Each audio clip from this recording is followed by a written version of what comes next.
It costs $2.1 billion. There are only 20 of them in existence, and right now one of them is somewhere over the Pacific Ocean, in complete darkness, at 40,000 feet, moving at nearly the speed of sound. Inside, to people, a space the size of a closet, and somewhere in hour 19 of a 36-hour mission, one of them is hungry. This is the story nobody tells you about the B-2 Spirit stealth bomber. The B-2 Spirit is, by any measure, the most sophisticated combat aircraft ever built. Its radar cross-section the size of a metal marble, its range 6,000 miles without refueling, its payload 40,000 pounds of precision weaponry, delivered to any point on the planet in any weather, day or night, completely undetected. Since 1997, the B-2 has flown combat missions over Kosovo, Afghanistan, Iraq, and Libya, every single time undetected. Every single time, mission complete. Whiteman Air Force Base in Missouri is home to all 20 aircraft. When a B-2 takes off on a long-range combat mission, it may not return for 36 hours. 36 hours, that is longer than most people stay awake in an entire week, and the two pilots inside that aircraft cannot stop, cannot walk, cannot stretch, cannot leave. So the question nobody asks, but everybody should: how do they survive? Before we talk about food, let us talk about the real enemy on a 36-hour mission. It is not Iranian air defenses. It is not bad weather over the Pacific. It is the human brain. Cognitive fatigue on an ultra-long mission is not the same tiredness you feel after a long day at work. It is something far more dangerous. After 16 hours without adequate sleep, the human brain functions at the level of someone who is legally intoxicated. Let that settle in for a moment. Legally intoxicated. After 24 hours, reaction times reach dangerous levels. B-2 missions routinely exceed 30 hours. Here is what happens inside the brain during that time. The prefrontal cortex, the part of your brain responsible for complex decision-making, begins to shut down. Peripheral vision slows, and then come the microsleeps. Those are the moments, 2 to 3 seconds, where a pilot literally falls asleep without realizing it. At 850 kilometers per hour, 3 seconds unconscious means the aircraft has traveled over 700 meters with nobody at the controls. 700 meters, no one flying. This is why food on a B-2 mission is not just nutrition. It is brain chemistry. Every decision about what to eat, when to eat, and how much to eat is actually a decision about neurotransmitters, glucose levels, and executive function. B-2 pilots do not pack lunch. They pack a neurological survival strategy. So what does a stealth bomber pilot actually eat during a 36-hour mission?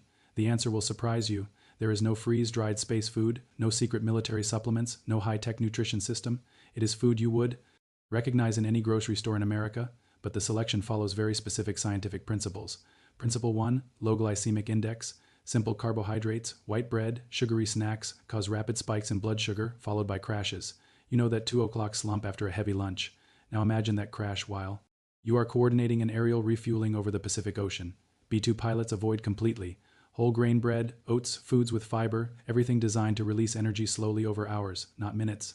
Principle 2, protein density, canned tuna, pre-cooked chicken, protein bars. A pilot will consume a protein portion every 3 to 4 hours simply to maintain stable energy levels. Principle 3, and this is where it gets honest, minimize digestive waste. When your bathroom is a toilet the size of a bucket behind your seat, you do not want to be using it every hour. B-2 pilots follow a 24-hour low-fiber protocol before every mission. No large salads. No beans, no cruciferous vegetables. Nothing that generates gas or increases intestinal activity. It sounds unglamorous. It is unglamorous, but it is the difference between a manageable mission and 36 hours of misery. Principle 4, calculated hydration. Water is essential, but too much water means too many bathroom breaks. B-2 pilots drink at measured small intervals, constant small sips. Instead of large amounts at once, some pilots literally calculate their milliliters per hour.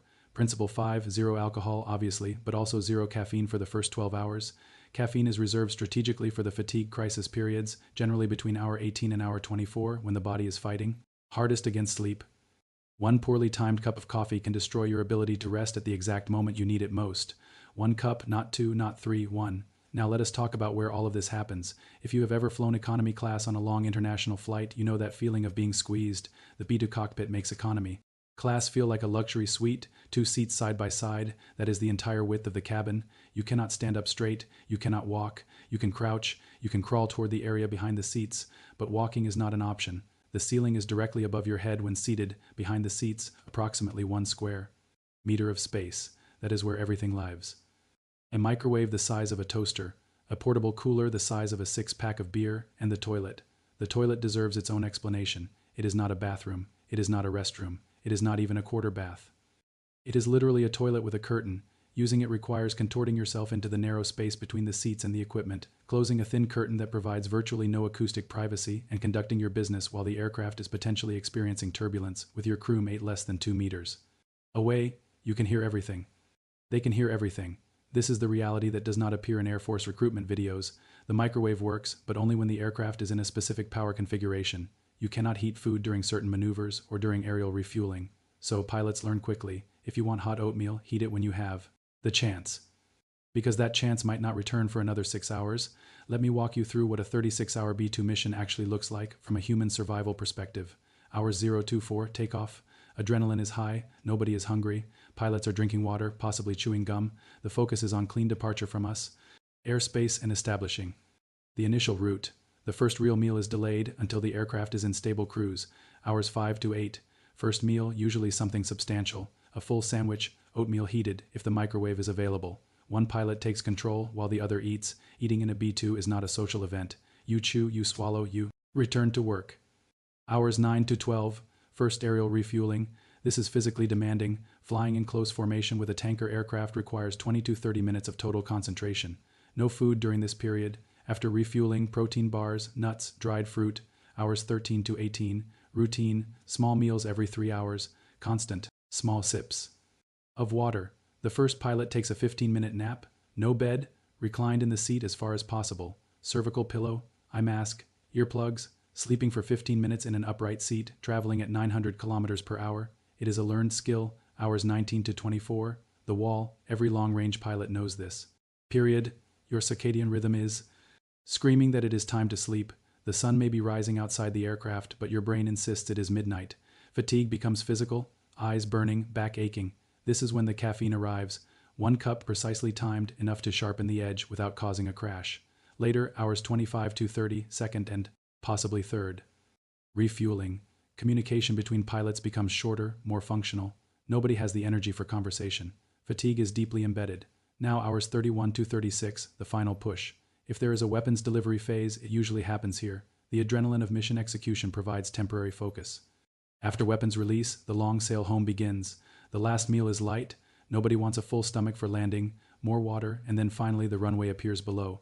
Landing does not mean recovery. B-2 pilots experience physical effects that last 4 days after ultra-long missions. Severe dehydration. The cabin air at altitude is extremely dry. Pilots lose up to 3 kilograms of water weight during a single mission. It takes 48 hours to fully rehydrate. Digestive disruption. Eating at irregular intervals, processed foods, physical stress, it all compounds. Digestive systems rebel against 36 hours of disrupted routine. Circadian disorientation. Pilots report taking a full week to readjust sleep patterns after a single 36-hour mission. Muscle pain. 36 hours of sitting creates serious problems. Lower back, neck, shoulders, and the psychological impact. 36 hours in a confined space with one other person does something to the human mind. Pilots who are close friends on the ground report barely speaking to each other by the end of long missions. It is not tension. It is not conflict. It is conservation of mental energy. Your brain has a finite capacity, and speaking requires capacity you need to fly the aircraft. The Air Force is not blind to these challenges. Ongoing research is developing new nutritional protocols, improved hydration, formulations, meal timing systems synchronized with predicted circadian rhythms. Cabin redesigns for future aircraft include seats with greater reclining range, better sound insulation for more effective naps, and slightly larger rest spaces. Some studies are exploring advanced pharmacological options, compounds that combat fatigue without the side effects of traditional stimulants. All under strict medical supervision. The ultimate goal is simple: close the gap between what the aircraft can do and what the humans inside it can sustain. The B-2 can technically remain airborne for 60 hours. The humans inside it cannot. That gap is the next frontier. Here is the fundamental truth that no technology can change. The B-2 spirit requires human judgment. Automation handles much of the routine, but critical combat decisions, responses to unforeseen emergencies, real-time adaptation to mission changes that requires humans, and those humans need to eat. They need to sleep. They need to use a toilet the size of a bucket. No matter how advanced the technology becomes, biology remains constant. The answer to surviving 36 hours in a $2 billion aircraft is not one thing. It is 100 small things. The right sandwich, the right sip of water at the right moment, the 15-minute nap timed with precision, the discipline to not drink that second cup of coffee. B-2 pilots are not superhumans. They are ordinary people who have learned to manage their biology with extraordinary precision. They have turned eating, drinking, and sleeping into tactical sciences. The next time you see a B-2 Spirit at an air show, on the news, in a photograph, remember this. Inside that elegant futuristic shape, two people are managing hunger, thirst, exhaustion, and the most demanding flying environment on Earth simultaneously. The most advanced bomber ever built depends on turkey sandwiches, protein bars, and the human will to stay awake for just one more hour. That is the beautiful paradox of modern military technology. We can build machines that challenge the imagination, but the people inside them still need to pack their lunch. Reporting on the human side of America's most extraordinary machines. Mission is ready, acknowledged, looks good.